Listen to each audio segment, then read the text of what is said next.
कैसे हैं आप लोग। उम्मीद करता हूँ बहुत बढ़िया होंगे। तो चलिए दोस्तों आज का वीडियो शुरू करते हैं। यदि मेरे चैनल पर नए होंगे तो चैनल को सब्सक्राइब करिए, बगल वाला जो घंटा का निशान है उसे भी दबा दीजिए।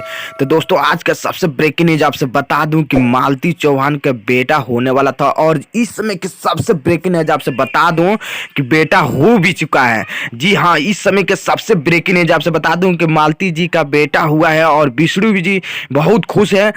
4-5 दिन पहले ये लोग गए थे चेकअप कराने के लिए डॉक्टर से, जो बोली है डॉक्टर के 2 से 3 दिन में लड़का होने वाला है। और तस्वीरों में देख सकते हैं मालती चौहान को मैक्सिलिया के विष्णु चौहान दे रहे हैं देने के लिए।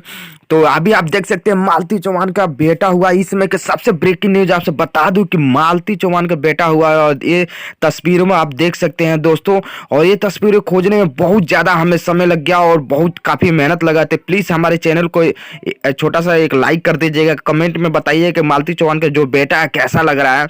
तो दोस्तों आपसे बता दूं कि आए दिन इनका विष्णु राज और मालती चौहान का बेटा हुआ, इसी बात पर हमेशा चर्चा चलता रहता है। आप लोग हर वीडियो में तो देखते रहते हैं ब्लॉग को संबंधी कि आज जो भी वीडियो आता है तो मालती चौहान का वीडियो आता है तो बहुत अच्छा लगता है इन लोग को। और देखिए दोस्तों आपसे बता दूं कि मालती चौहान का बेटा हुआ और विष्णु जी खुशी के मारे पागल हो गए हैं और पूरा गांव में मिठाई बंटवा रहे हैं। तो दोस्तों आपको भी मिठाई खाना है, इनके गांव में जाइए, मिठाई खाइए और मेरे चैनल को आप सब्सक्राइब करिए, बगल वाला जो घंटा का निशान है उसे भी दबाइए ऐसे ही मजेदार वीडियो देखने के। तो इस समय का सबसे न्यू अपडेट है, चैनल को सब्सक्राइब और लाइक जरूर करिए।